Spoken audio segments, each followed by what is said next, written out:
двигай! Двигай! Вперед!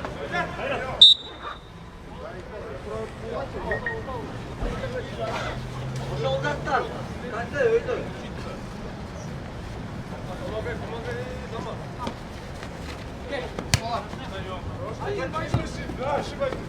На, пойду, на! Шансом!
Сзади!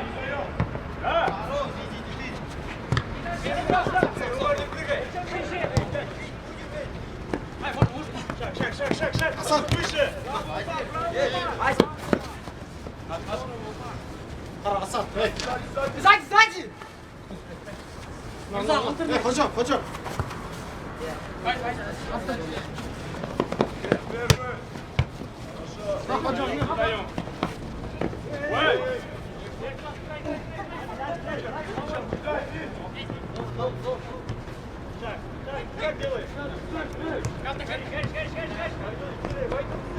Азим!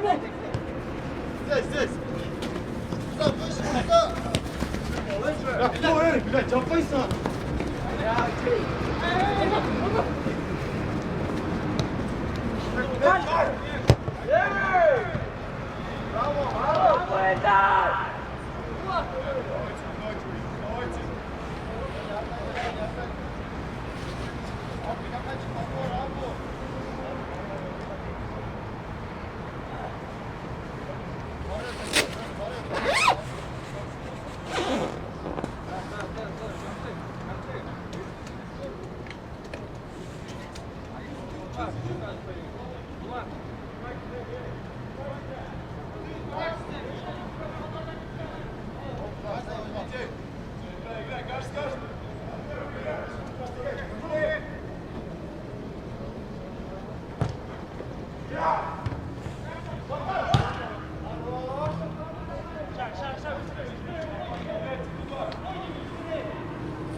Не бросайся!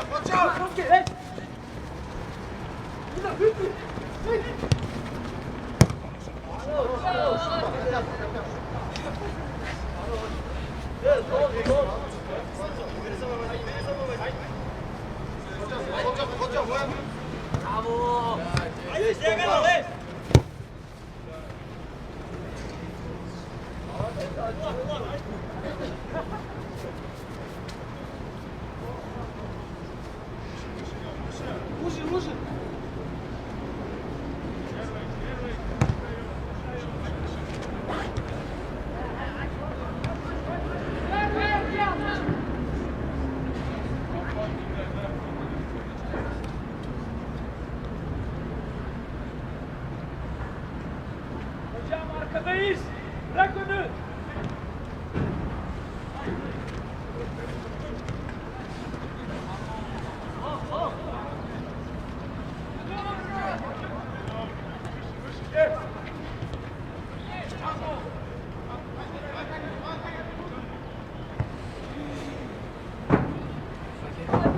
Можешь дать свой номер? Давай, Костя. 502, 502, 18, 18, 49, 49, 19. Все, спасибо.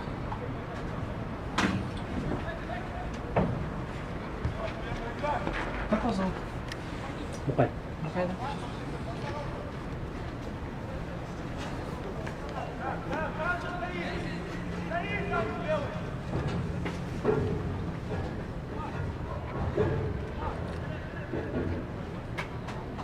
Hocam bırak orayı. Gel buraya.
Bravo, stop!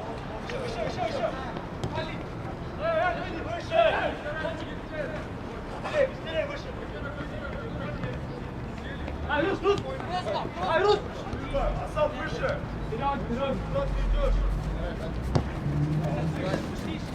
Левая, левая, левая! Браво, браво! Манеста!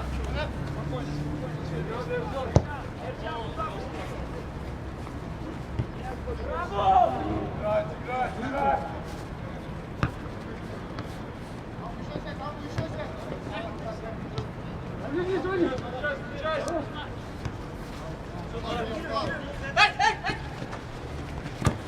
Браво, Абу! Браво, без рук! Там, вот! Там, там! Я! Налево! Налево! Гель!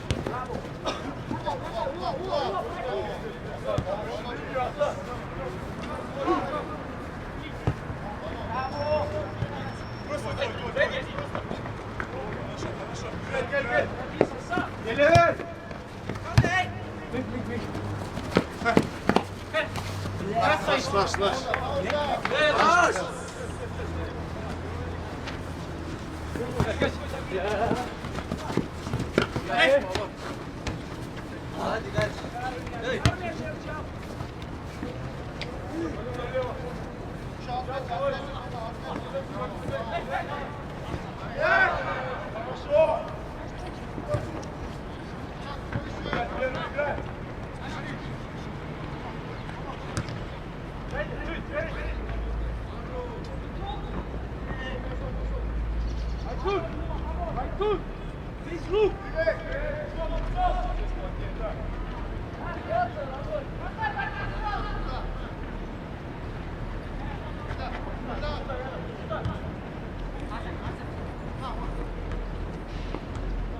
hocam hareketli. Hocam. Giriyor. Bravo. Şu niye yapıştırayım? Hey hırsız.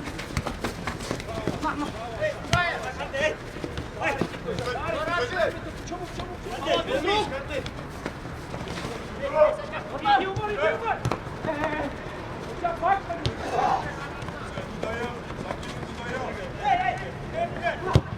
Bravo.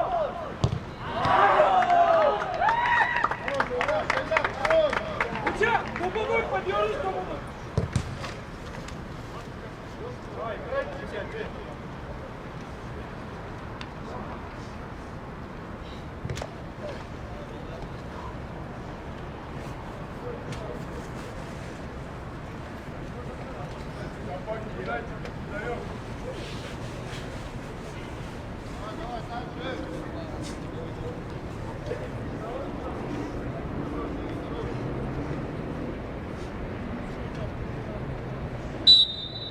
Давай, Мурат!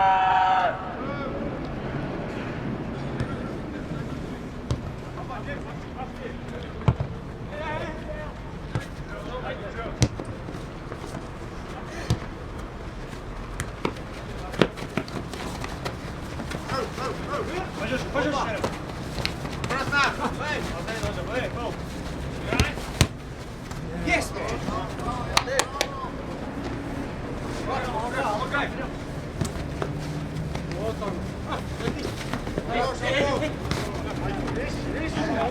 Bak, taş!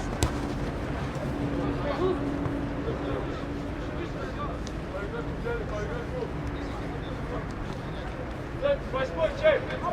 Это зайдет!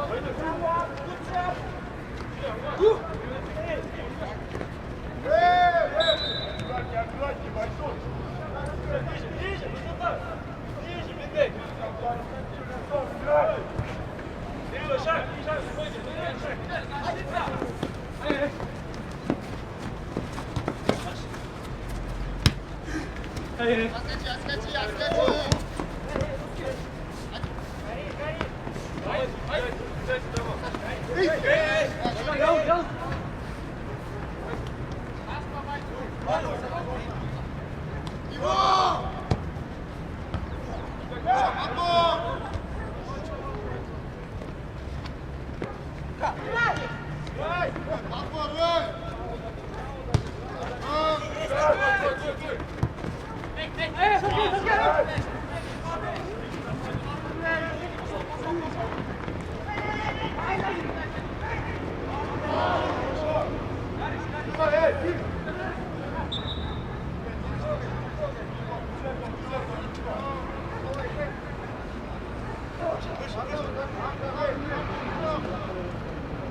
Свободно играй, ты!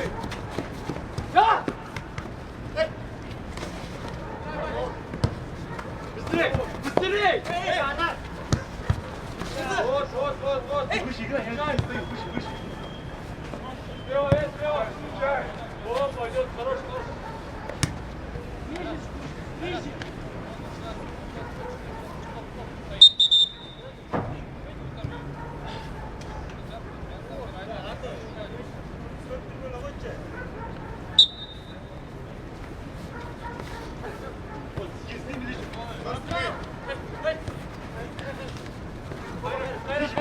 Не надо, не надо! Кидайся! Жо, наш! Наш! Помогай, Хайрам, помогай!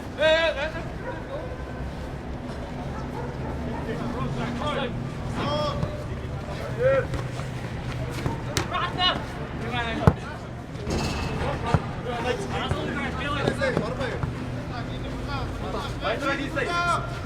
Это мудрое время. Ну ладно.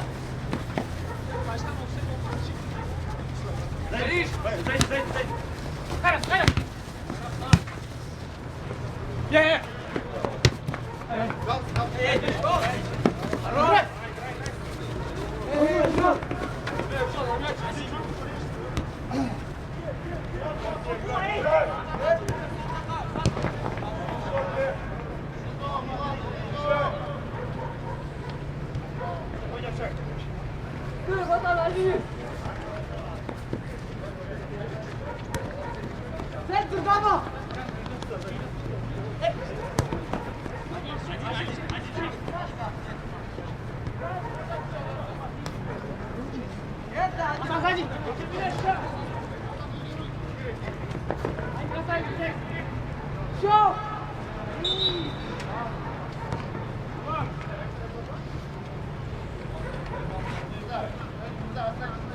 %.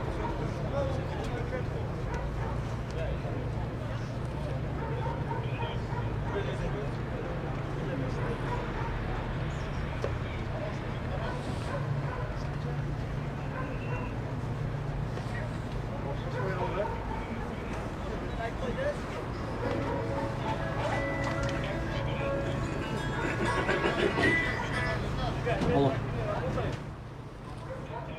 Сам. Ben üstünde de var aslında da. Çocuk da.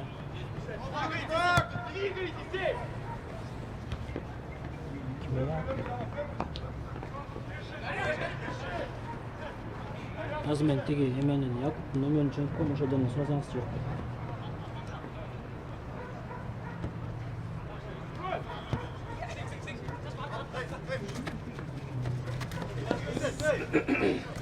Biliyor musun? Как этот? Резервный смотрит, как его? Санжар. Санжар дейді.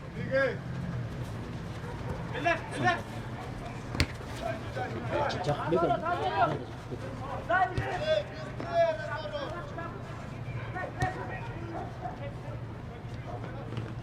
Алар өлейді жүріп там.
Двигай, двигай, двигай, ближе.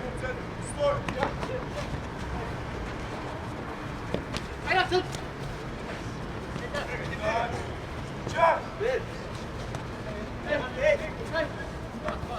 Var var. Bas bas.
Иди быстрее! Все, иди!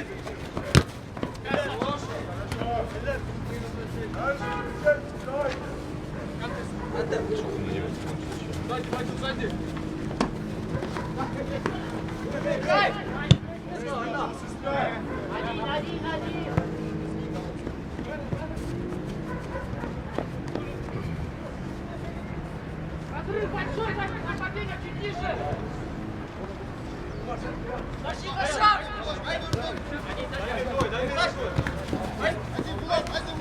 Займись с ним! Десятый!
У нас подивись, смотри, все, заканчивать пора.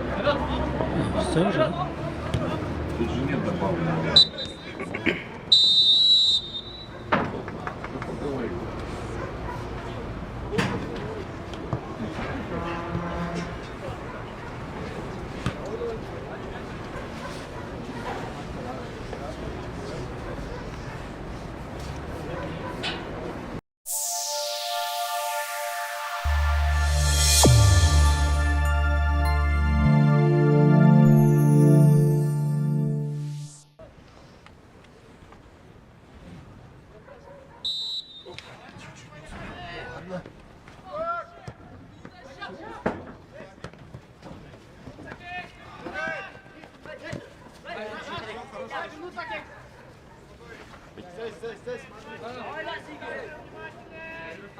Двигаться.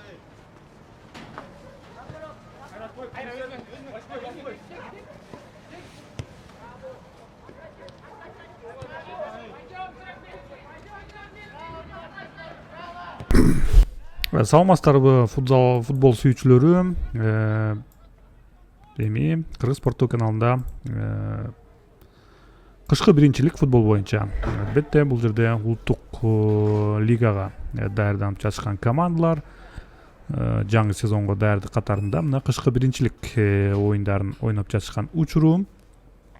Кыш мезгилинде албетте жаңы сезонго эң башкысы даярдыкты мыкты өткөрүү керек. Андыктан мына командалар сезон алдындагы сезонго даярдык катары өтө турган мелдештерге катышып жатышат. Андыктан азыр бул Маевка аймагындагы жергиликтүү стадиондо Анадолу жана Мурас Сити командалары кескилип жатышат. Эки команда тең улуттук лигага чыгуу ниеттери бар албетте. А зонасында Анадолу өткөнкү сезондо улуттук лигага катышкан эмес. Анда мурунку сезондо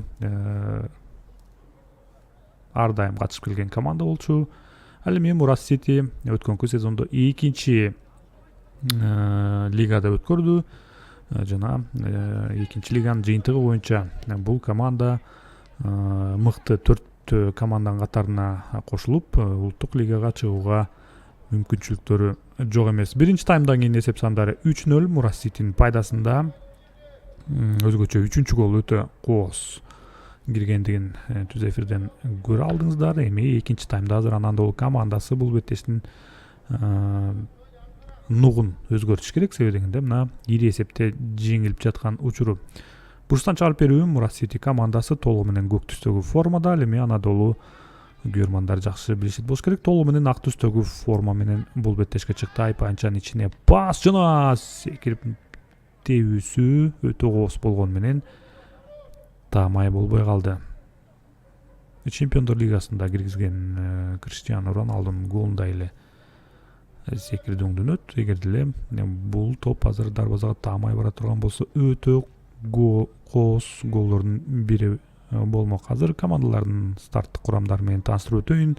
Анадолу командасы 24-чү Мирбек Абдыгапаров, 25-чи Байтур Кадырбеков, 12-чи Умар Абдувалиев, 17-чи Кайратбек Ганиев, 18-чи Абдуллаев Исламбек, 22-чи Дамир Жапаров, 14-чү Давранбек Абдувахапов, 21-чи Аныл Севим, 30-чу Асан Аманбаев, 27-чи Эржан Дүйшеев жана 29-чу Нурсултан Сейтканов. Команданын башкармаштыруучусу Якуб Мингсар. Ал эми Мурас Сити командасы 14-чү Токтоболот уулу Түгөл, 29-чу Талантбеков Абдулла, 10-чу Кулдушев Баласагын, 7-чи Элдар Жолдошбеков, 4-чү Мырза Акжолтоев, 8-чи Ахметжан Исабаев, 25-чи Адил Өмүрзаков, 27-чи Уланбек Султанбеков, 16-чы дарбазада Руслан Өмүшев, 55-чи Азим Обонов жана 20-чы Марсель Эсенбеков. Команданын башкармаштыруучусу Элдар Жумагулов.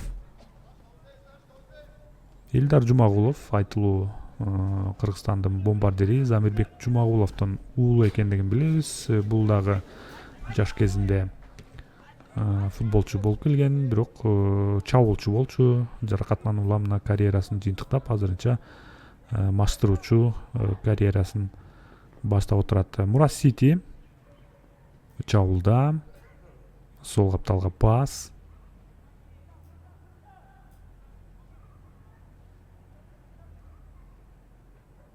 Жана ауттан курамда көбүнесе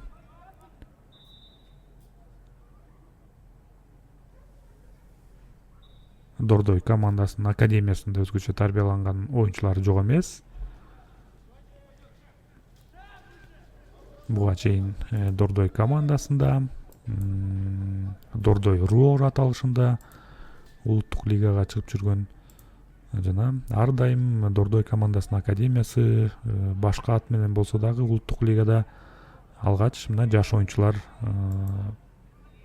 жогорку лигага чыгууга чейин мына ушундай жаштар чемпионатынан кийин улуттук лигага чыгып 1-2 жыл да сыгышкан. Албетте мына ушундай чоңдор арасындагы чемпионатка улуттук лигада билебиз ошол эле Бостери командасы, Наши командалары, Токмок шаарынын Бурана командалары, Таластан Семетей Талас жана башка командалар бар. Мына ушундай күчтүү командалардын арасында жаш оюнчулар алгач тажрыйба топтоп, андан кийин жогорку лигага чыгуу аракетин жасап келишчи. Мына ушундай академияларда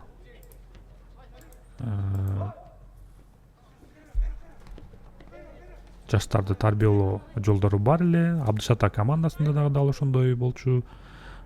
Кезинде билебиз, Живое, Наши командаларында Абдышата академиясынын тарбияланчылары алгач улуттук лигада тажрыйба топтоп, андан кийин жогорку лигага чыгып жүрүшкөн.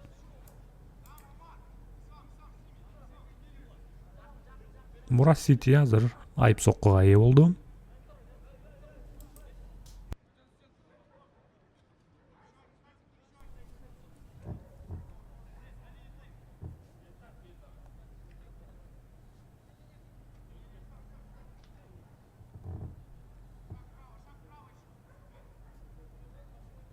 Уланбек Султанбеков топто 27-чи катар сандагы. Айып анчага көтөрсө болот. Бул жерде 3 оюнчудан турган тосмо бар. Жок, түз эле дарбазаны көздөй. Дарбазачы азыр топту колго алды. Контур чабуулга чыгуу аракети бар. Оң капталга пас. Эртерээк. Бул жерден пасты чыгарыш керек. Анадолу топ менен. Ошол эле оң капталда.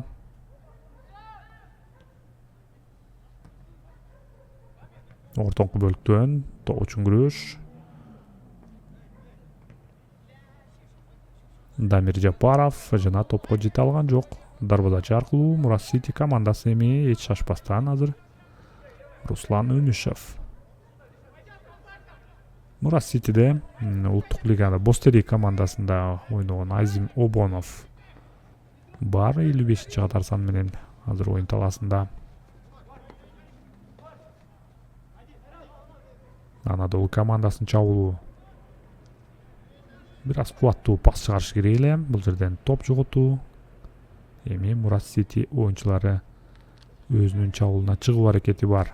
Сол капталга пас. Бул жерде Анадолу коргоочусуна топ тийди. Эч кандай офсайд болмок эмес. Жана топ жоготуу ауттан, оң капталдан азыр Мурас Сити оюнчулары.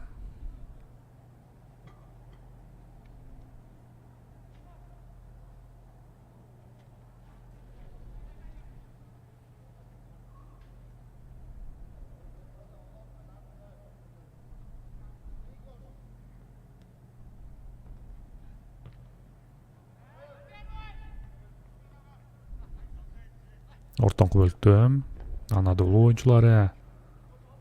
Ортоңку бөлүктөн топ жоготуу.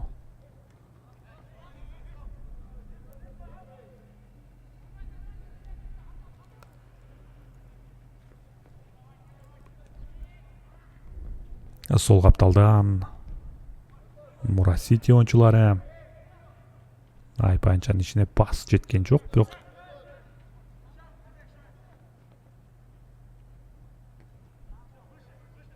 дарбазачы аркылуу Өнүшев Руслан команда капитанына. Оң капталга пас. Бул жерде эч кандай офсайд жок, жана чабуулду улантса болот. Уланбек Султанбеков ошол эле.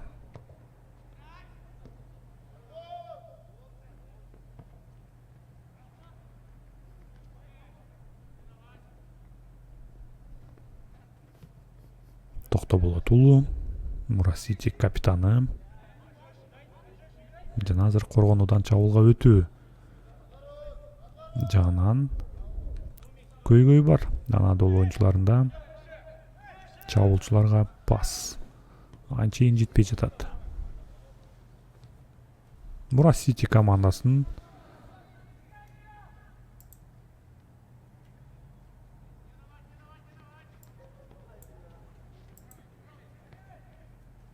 экинчи лиганын финалдык баскычында көргөнбүз.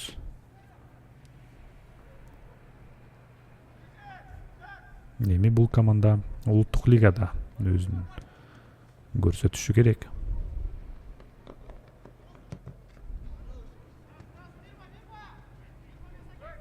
Бул жерде офсайд бар. Мурас Сити чабуулчусу азыр офсайдга кабылды.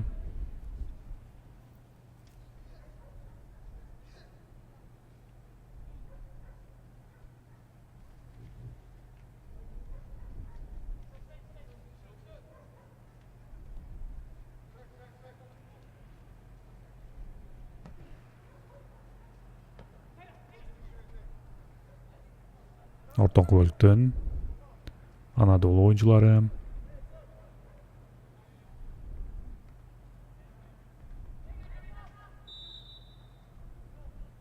Бул жерде кооптуу ойноо. Эркин тебүү. Анадолу топ менен калды.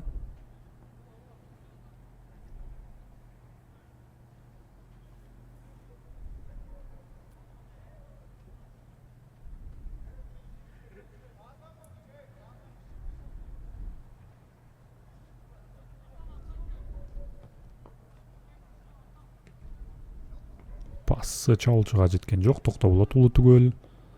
Жана Мурас Сити кайрадан чалды, оң капталга пас, эч кандай офсайд жок бул жолкусунда. Жана Баласагын Кулдушев топко жеткен менен азыр тайгаланып кетти эң керексиз учурда. Эң башкысы жаракат албоо керек. Оюн талаасы ооба, өтө татаал. Кыш мезгилинде натуралдык эмес газон тайгалак болот. Тиешелүү бут кийим кийбесе айтор оор жаракат алып калса дагы толук мүмкүн. Мурас Сити командасында алмаштыруулар бар.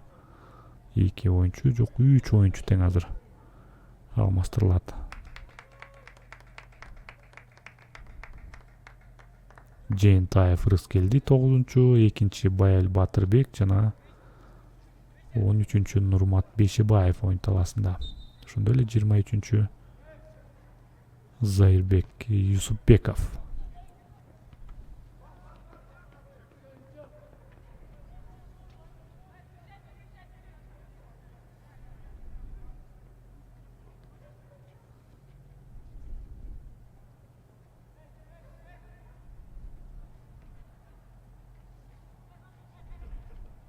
Талантбеков Абдулла, оң капталга пас.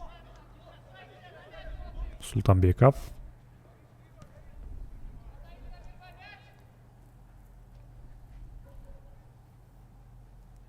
Нурмат Бешибаев издеп көрдү бул жерден, ауттан азыр.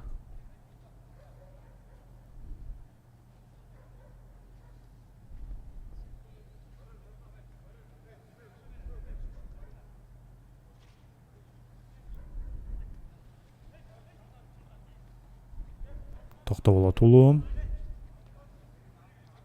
Оң капталга. Байпанчыга кирип баруу бар бул жерден. Анадолу коргоочулары эми гана. Топто биринчи болду. Ой, бул жерде өтө кооптуу тоочун күрөш.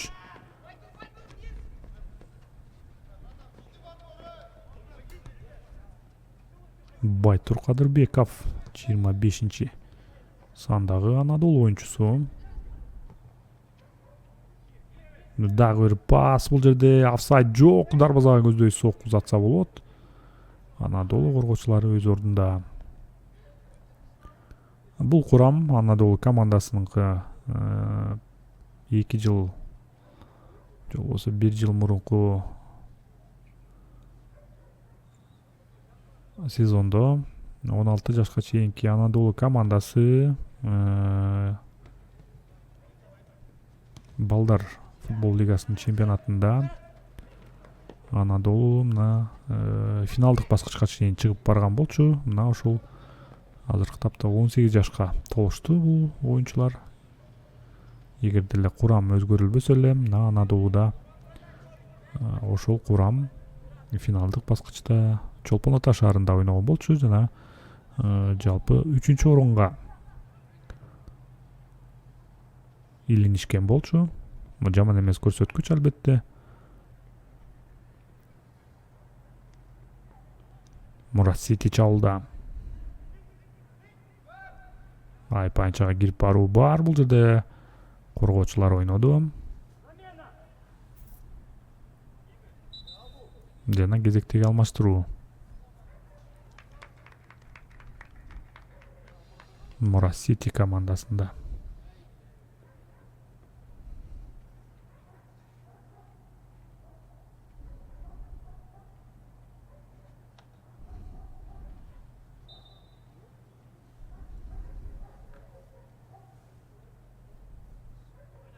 Ауттан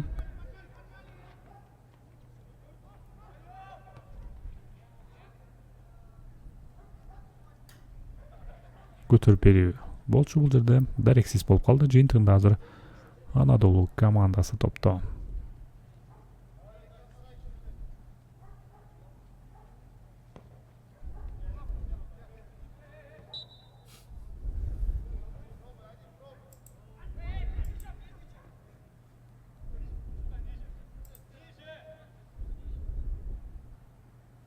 Ортоңку бөлүктө эреже бузуу.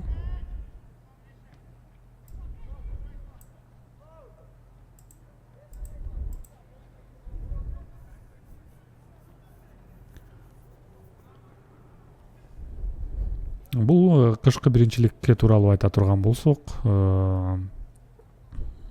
алгач 19 январда өткөн оюндардын жыйынтыктары менен тааныштырып өтөйүн. Мурас Сити 19 январда 3-турдук беттеште Гамбургту 2-1 эсебинде жеңип алган. Анадолу Герерого 3-5 эсебинде жеңилген. Алга командасы Айланы 2-1 эсебинде жеңген жана чемпион Ак Барсты 3-2 эсебинде жеңип алган.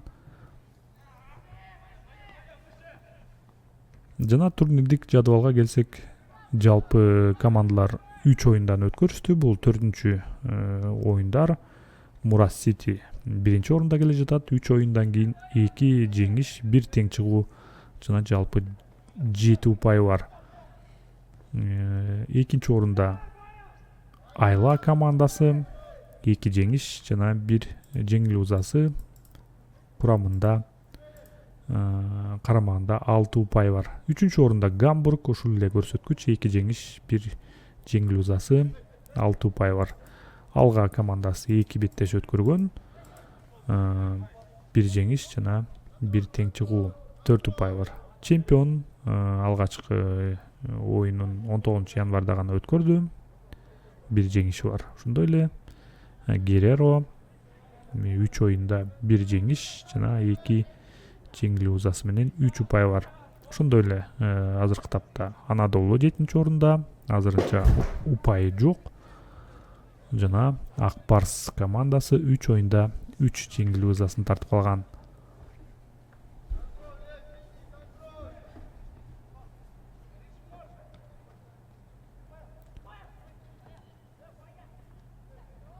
Мурас Сити чабуулда, бул жерде өнөктөшүнө пас коргоочу Анадолу командасында өз ордунда болду.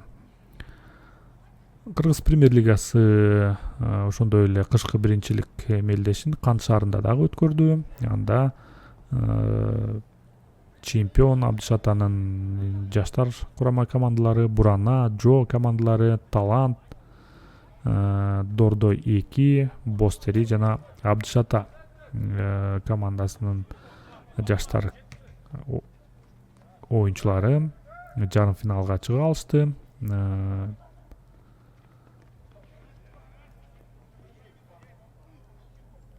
Ал оюндардын соңунда Абдышата командасынын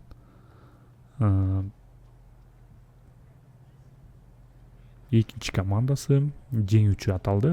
Экинчи орунда Талант командасы жана 3-чү орунда Дордойдун экинчи командасы. Алыстан сокку бар бул жерде.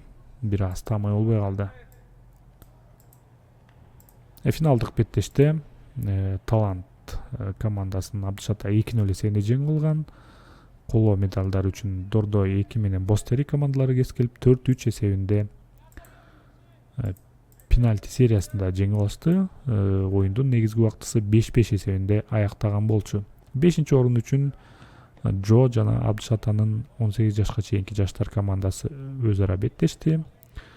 Жыйынтыгында Джо 4-1 эсебинде жеңип алды. 7-чи орун үчүн Бурана чемпионду 4-3 эсебинде жеңип алган.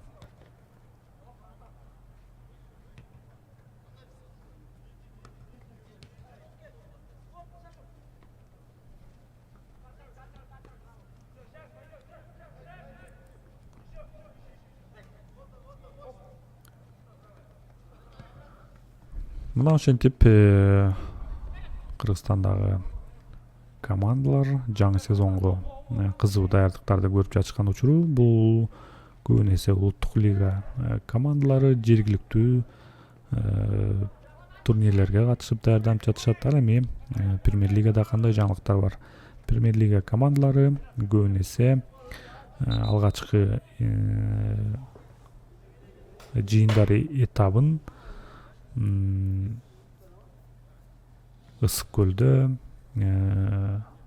Ош шаарында өткөрүп жатышат. Ошондой эле Бишкек шаарында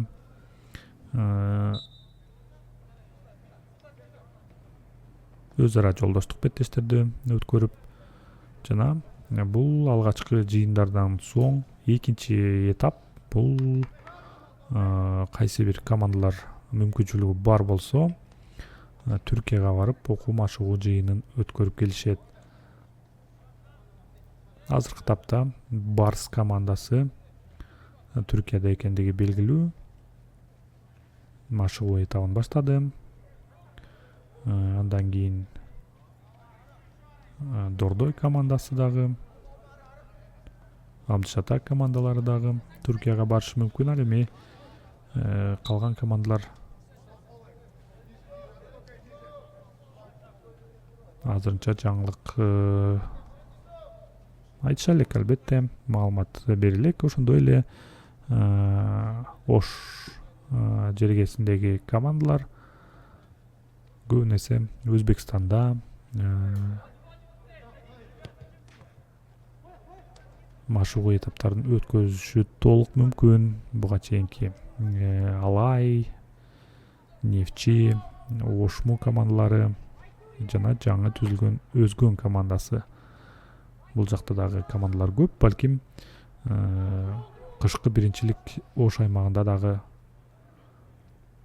Насылбек Момунов атындагы академиянын талаасында өтүп калышы толук мүмкүн. Бул жерде эреже бузуу бар.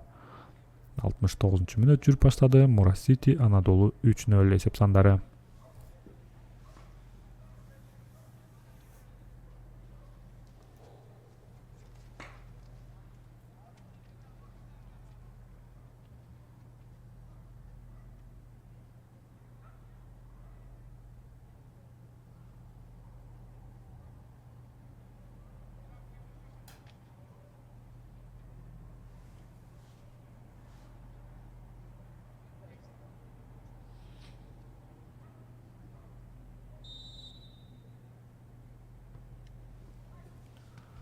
Алыскы бурчка бул жерден сокку узатканга мүмкүнчүлүк бар. Бирок тамай эмес. Эми Анадолу топ менен 70-мүнөт жүрүп баштады. 20 мүнөт убактысы бар Анадолу командасында. Жок дегенде мына алгачкы голду жаратыш керек. Жана бул жерде топ жоготуу.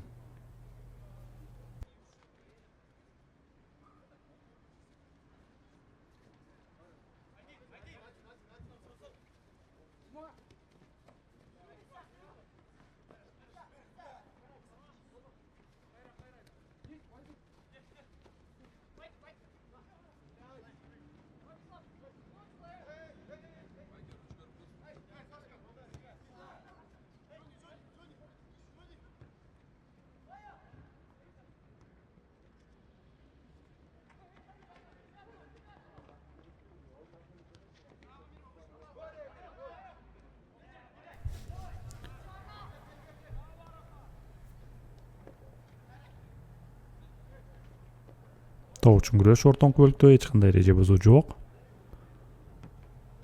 Мурас Сити оюнчулары топ көзөмөлүн алышты. Токтоболот уулу түгөл. Коргоочулар аркылуу жана сол капталга басы чабуулчу бул топко жетип барабы? Жетип барды, бирок бул топко жете алган жок.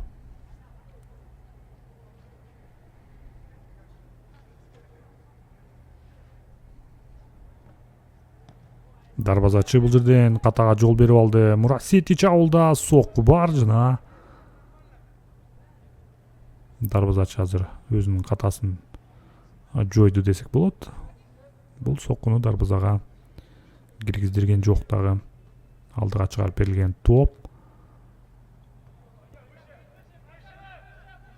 Жана Мурас Сити дарбазачысы.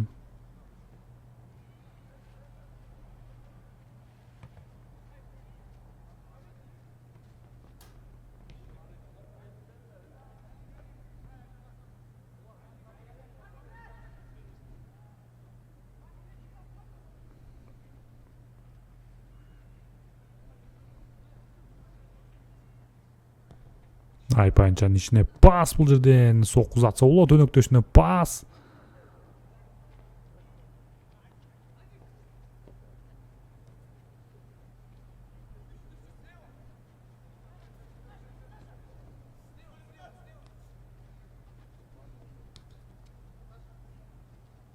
Жана кайрадан топ көзөмөлү Мурас Ситиде.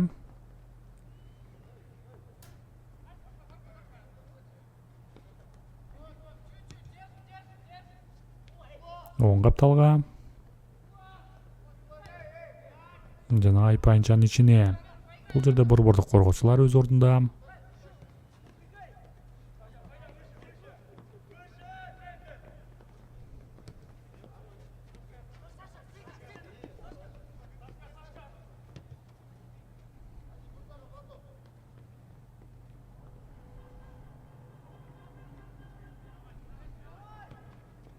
Алыстан сокку бар бул жерден.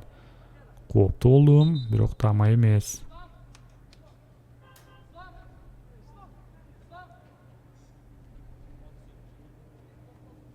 Анадолу командасында алмаштыруулар. Оюн таласына 20 жана 26 сандагы оюнчулар оюн таласына кошулушту.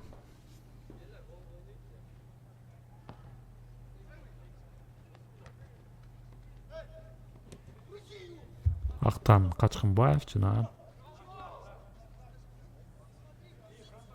Байел Гапарбеков.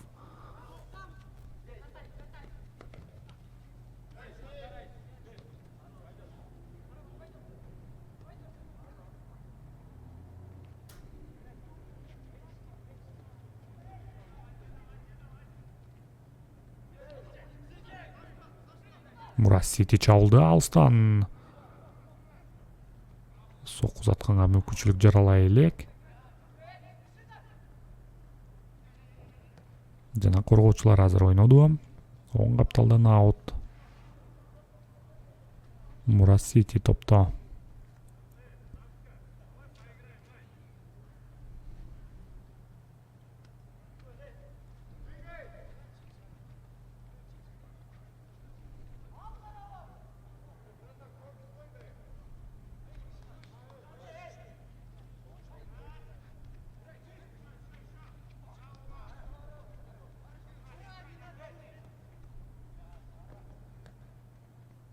Ауттан кайрадан Мурас Сити. Сол капталдан.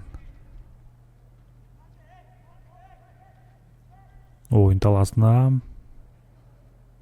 Азыр Мурас Сити толугу менен топ көзөмөлүнө алды. Айпайынчанын ичине пас жана дарбазачы бул жерде өз ордунда. Анадолу дарбазачысы. Экинчи таймда командасын көбүрөөк сактап жатат албетте. Ортон көлүктө кайрадан эреже бузулду.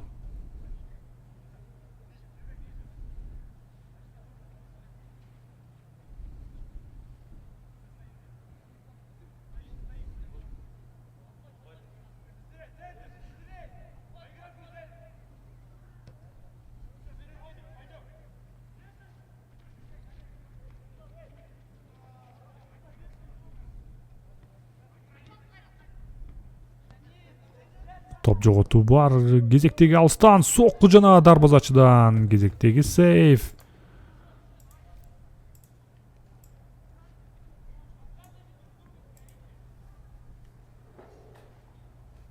Алмазов Адис. Мына ушундай алыстан узатылган соккуну кайрадан кайтарды. Баласагын Кулдушев сокку узаткан. Эми буштан чыгарып берүү.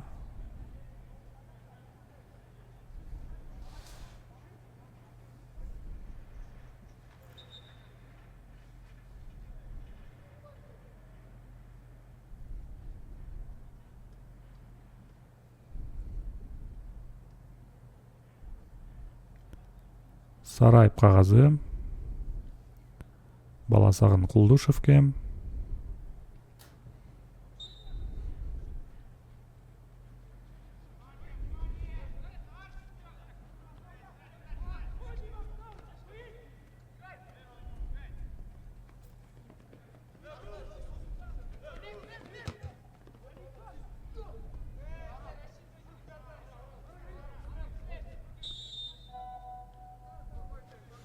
Эреже бузуу бул жерде.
Мурас Сити дагы да болсо топ көзөмөлүн колго алууда.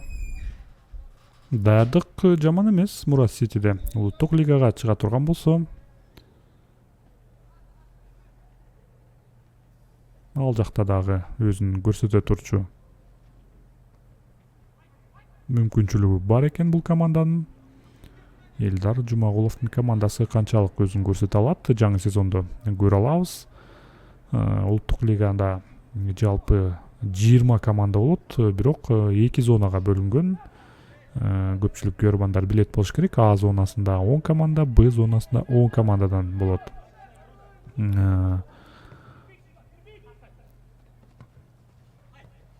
Өткөнкү сезондо 10го жетпеген команда болчу А зонасында. Б зонасында командалар көп, билесиздер. Мына эми эки аймакта да тең эми командалар тизмеси көбөйтүлөт. Ошондой эле быйылкы сезондо дагы стадиондор дагы оңдоо түзөө иштеринен өтөт, жакшы билесиздер. Бул ошол эле улуттук лиганын командаларына тиешелүү көпчүлүгү.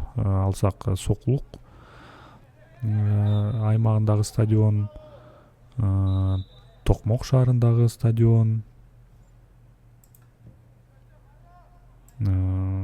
Токтогул аймагындагы стадиондор, Баткенде дагы, Талас шаарындагы стадиондор оңдоп түзөөдөн өтөт. Жана бул командалар улуттук лигада ойнойт экендиги белгилүү. Дагы бир сары айып кагазы Мурас Сити оюнчусуна кереги жок. Сары айып кагыздарды алып башташты. Эсеп сандары 3-0, команда жеңип жатат. Андыктан мындай сары айып кагазды алуунун кереги жок.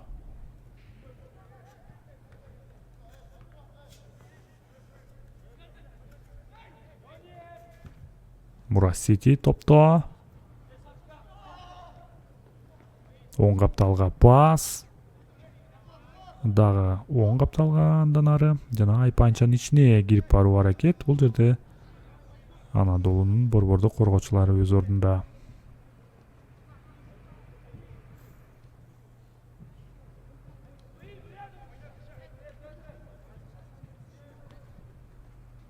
Токтоболот уулу түгөл. Азыр либеро сыяктуу соңку коргоочу болуп ойноп жатат.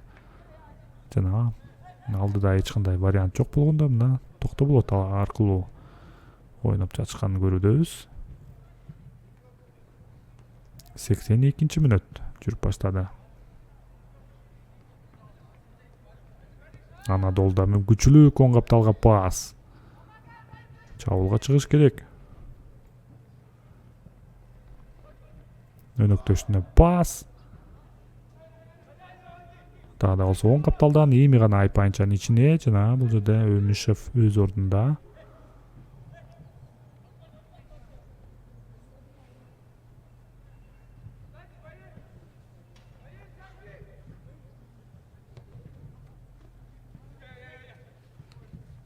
оң капталда.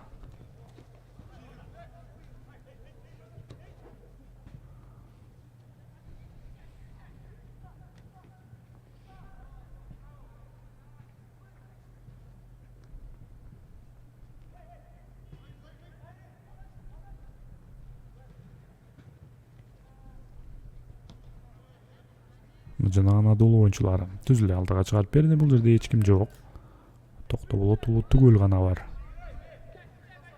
Мурас Сити 7 мүнөт убакыт калды. 83-мүнөт. Артта калып баштады.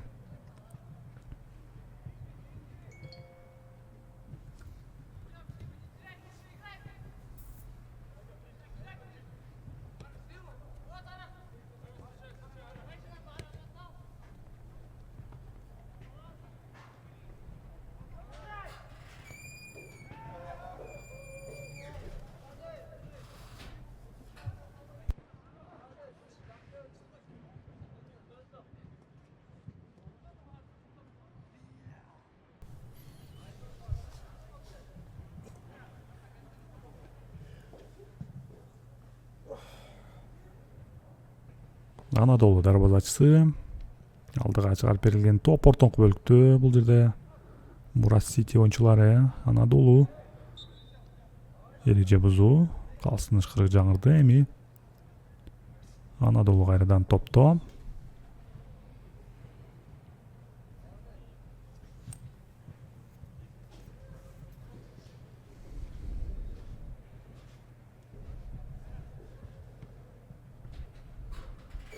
Алдыга топту чыгарыш керек. Жана жок, бул жерде Мурас Сити капитаны өз ордунда эреже бузуу.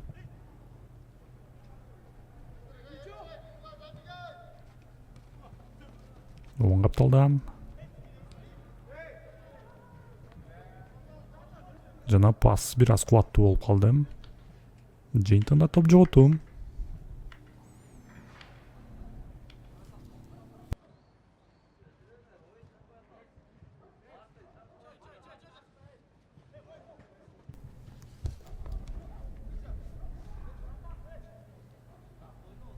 Ауттан катага жол беришти Анадолу оюнчулары. Жана кезектеги алыстан сокку.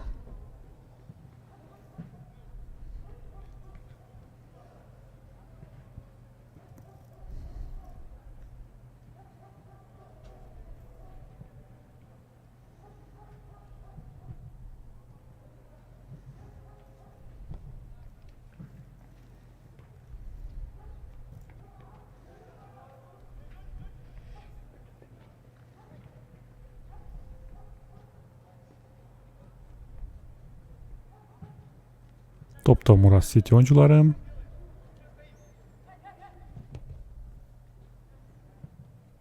Сол капталга пас, дарексиз пас. Анадолу топто.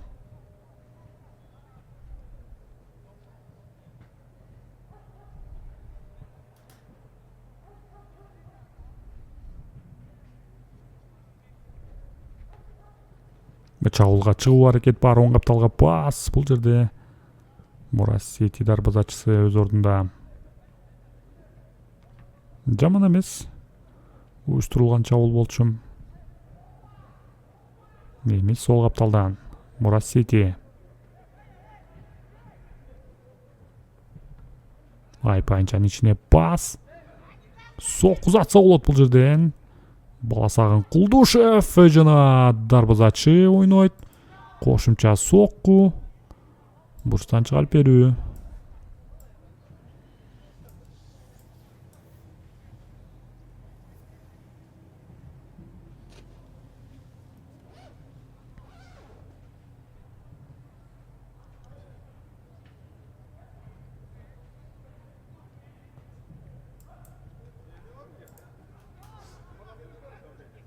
Бурчтан чыгарып берүүдөн сокку зат алышкан жок. Жана Анадолу азыр контр чабуулга чыкса болот. Оң капталдан кирип баруу аракет. Жок, коргоочулар өз ордунда. Эч кандай катага жол бербей жатышат Мурас Сити оюнчулары. Айпайынчанын ичине пас. Бул жерде офсайд.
Murat City çabılda. Vertikaldык pas өткөн жок.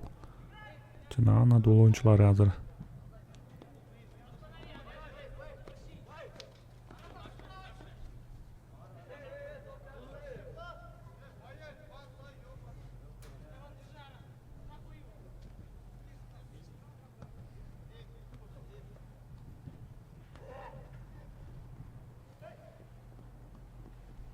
Seksen to'qqizinchi minut жүрүп баштады. Жана бул оюнда дагы да болсо эсеп сандары өзгөргөн жок. 3-0.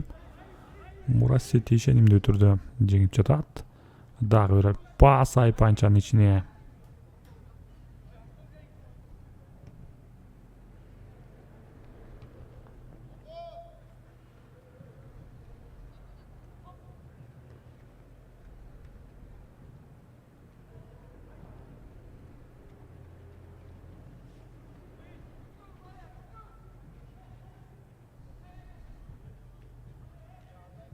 Murat City çabıldı. Aypançanın içine soku.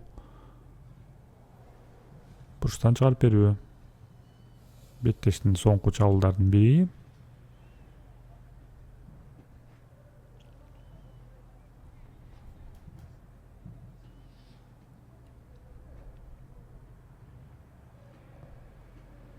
Көтөрүп берүү баары соку жана таамай болгон жок.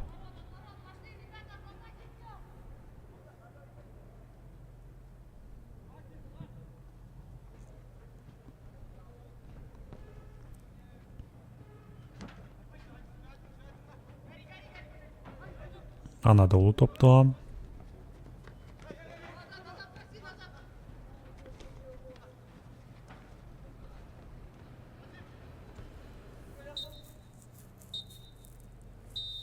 Жана финалдык кышкырык ушун менен беттеш аяктады. Murat City Anadolu эсеп сандары 3-0. Murat City кышкы биринчиликтеги 3-чү жеңишине жетишип отурат. Ал эми Anadolu командасы бул беттеште анчейин ийгиликтүү болгон жок. Жана бүгүнкү күндөгү беттеш ушул эсеп менен жыйынтыкталды. Сиздер менен Адилет Керимбек уулу болдум. Футболдон көрүшкөнчө саламат калыңыздар.